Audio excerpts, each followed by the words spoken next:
Assalamualaikum warahmatullahi wabarakatuh. Hamdan syukranillah amma ba'd. Sahabat Indonesia Plural yang saya hormati dan saya banggakan. Tahu kan, kemarin itu Anies Baswedan melakukan safari politik ke Banten. Kemudian di Pandeglang itu Anies disambut dengan banyak bendera, bukan bendera ya, spanduk dengan berlogokan Hizbut Tahrir Indonesia. Dukung Anies, tegakkan khilafah di Banten. Itu rame sekali. Sekarang lagi banyak orang yang mengangkat ini. Nasdem langsung responsif. Wah, para pendukung Anies pun sama. Langsung ngomong, nggak mungkin. Ini kemudian Anies tuh didukung oleh HTI. Wah, seolah-olah seperti itu kan. Atau nggak mungkin. Itu dipasang oleh para pendukung Anies. Ini pasti ada oknum-oknum yang memasang itu spanduk untuk memframingkan ke publik bahwa Anies didukung oleh kaum-kaum radikal. Sebelum saya masuk terlalu jauh, kita lihat dulu peristiwa 7 bulan ke belakang, di mana ada sekelompok orang yang menamakan dirinya Majelis Sang Presiden, dan di sana mereka para pendukung Anies ini ribut karena di dalam ruangan itu, di hotel di Jakarta itu, di depan, di mimbar itu ada bendera HTI, Hizbut Tahrir Indonesia. Dan salah satu pendukung Anies yang lain kemudian memprotes, kalau Anda sayang Anies, copot itu bendera. Kita simak dulu nih ya, memori kita ke belakang, agar nanti kita mendapatkan kesimpulan yang paripurna, yang utuh terhadap peristiwa di Banten ini. Kita cek, takut lupa saudara. Didukung oleh enggak. Kalau mau lepas, anak umat Islam. Kita pengen acara ini Berjalan lancar. Ya. Tanpa mendukung Pak Anies. Kita minta copot begini bisa mendukung Pak Anies. Kita nggak mau. Antum sayang Pak Anies. Antum peserta doang kan? Kalau Antum panitia. begini caranya. Sebaiknya. Kalau kita memang sayang Pak Anies, Antum panitia ada bukan? pekerjaan hari ini. Ya, Kalau peserta udah diam. Jangan Antum memang peserta doang. Jangan iman dia kita bendera la ilaha illallah itu dengan HTI. Bukan. Kita nggak mau itu. Menjaga citra Pak Anies itu loh. Kita nggak ada. Kita menjaga citra Pak Anies. Kita nggak ada itu. Kalau diturunin kita tetap di sini. Udah diturunin silakan. Sekarang izin Itu jaki. Oke, lalu kita baca nih peristiwa kemarin di Banten, khususnya di Pandeglang, yang banyak terpampang spanduk dukungan dari HTI, dari kompas.com.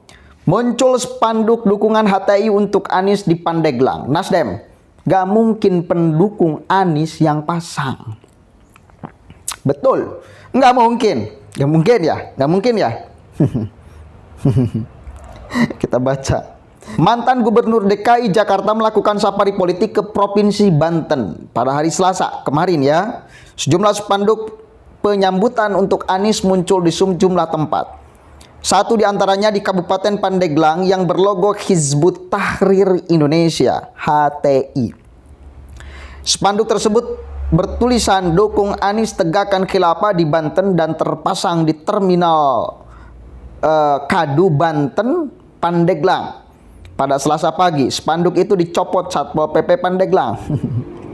Penertiban spanduk untuk menjaga ketertiban dan keamanan, yaitu tugas kami, kata Kepala Satpol PP Kabupaten Pandeglang. Ya, kemudian dikonfirmasi terkait munculnya spanduk tersebut, Wakil Ketua Umum Nasdem Ahmad Ali memastikan spanduk tersebut bukan dipasang pihak Anies.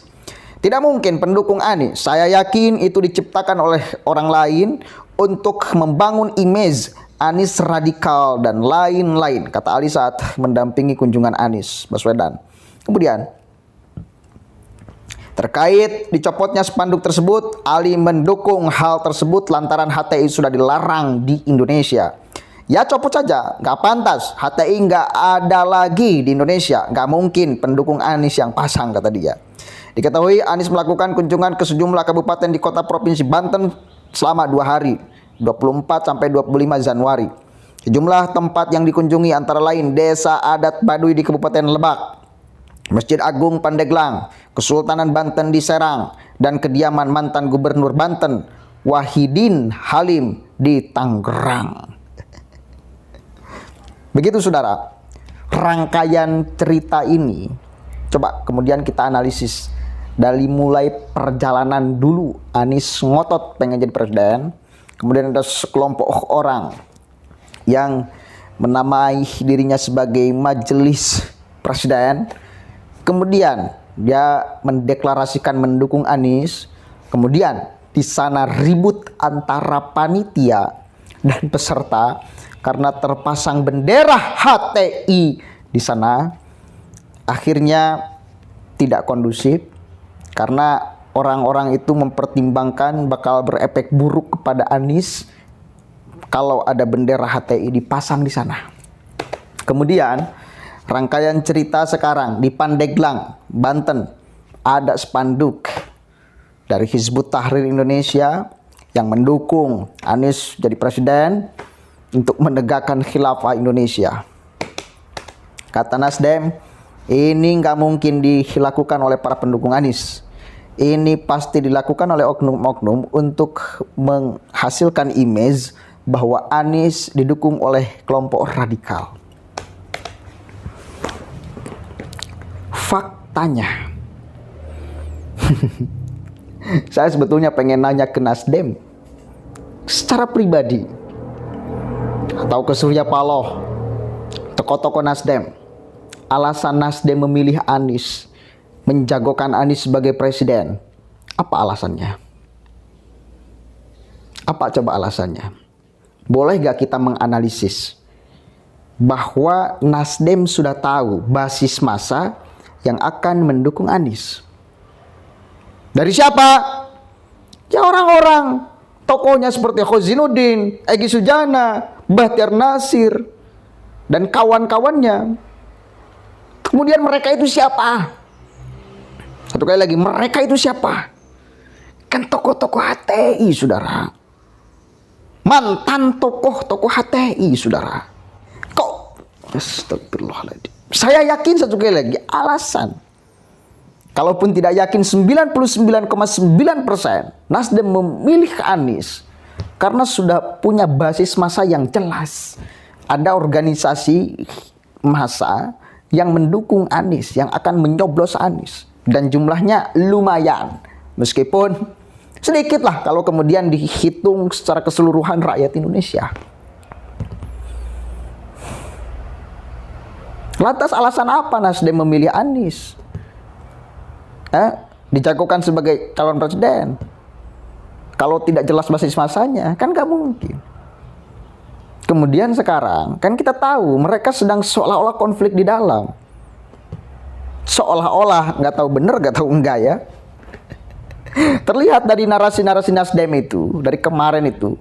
Mengatakan ini apa ini? Organisasi HTI, organisasi terlarang. Gak mungkin kemudian kita bangkitkan. Mereka sedang membuat image, membuat citra bahwa Nasdem itu lepas dari mereka. Padahal Nasdem tahu bahwa basis massa Anies itu mereka. Oke? Bahkan keterangan dari Nasdem itu dibantah habis-habisan. Yang mengatakan bahwa FPI dan HTI organisasi terlarang kan dibantah oleh Haji Anwar, kemudian oleh Slamet Ma'arif, Khozinuddin, dan kawan-kawannya. Artinya apa? Nggak bisa kuasa sebetulnya Nasdem. Kalau mau tetap mengatakan bahwa FPI dan HTI organisasi terlarang setelah Anies mimpin. Karena satu kali lagi saya curiga 99,9% Anies dipilih oleh Nasdem kemudian dideklarasikan karena punya basis massa kelompok-kelompok itu. Dari mana? Dari organisasi-organisasi yang kata Nasdem itu terlarang. Bukan kata Nasdem, kata semua orang itu terlarang karena memang sudah dilarang di Republik ini. Kan basis massanya itu Anies. Tapi walau alam itu yang di Pandeglang. Benarkah itu kemudian ditempelkan oleh pendukung Anies? Kalau kemudian mau diselaraskan dengan fakta, boleh jadi benar. Faktanya Anies tuh nggak bisa lah tutup mata didukung oleh siapa, nggak bisa. Nggak bisa tutup mata Anies itu didukung oleh siapa, kelompok mana, ya.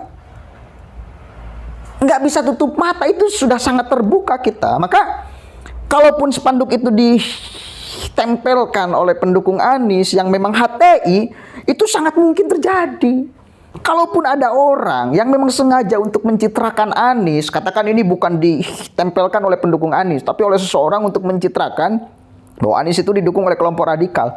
Kalaupun tidak dicitrakan seperti itu, faktanya sekarang memang Anies didukung oleh kelompok itu. Kan itu, saudara. Itu fakta itu. Itu fakta. Nggak bisa kemudian dilemahkan oleh teori, nggak bisa.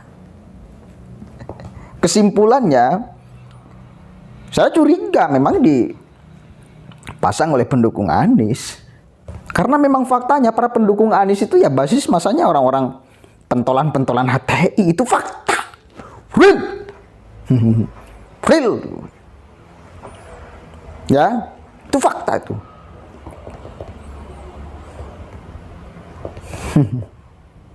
Apalagi kemarin saya sudah menayangkan siapa, Bahtiar Nasir itu, yang Anies juga hadir di sana. Ya, bagaimana ucapan Bahtiar Nasir? Siapa Bahtiar Nasir? Nggak bisa tutup mata, saya kira faktanya itu. Ya, mudah-mudahan ada manfaatnya. Allahul muwaffiq ila aqwamit thoriq. Wallahu a'lam bishawab. Assalamualaikum warahmatullahi wabarakatuh.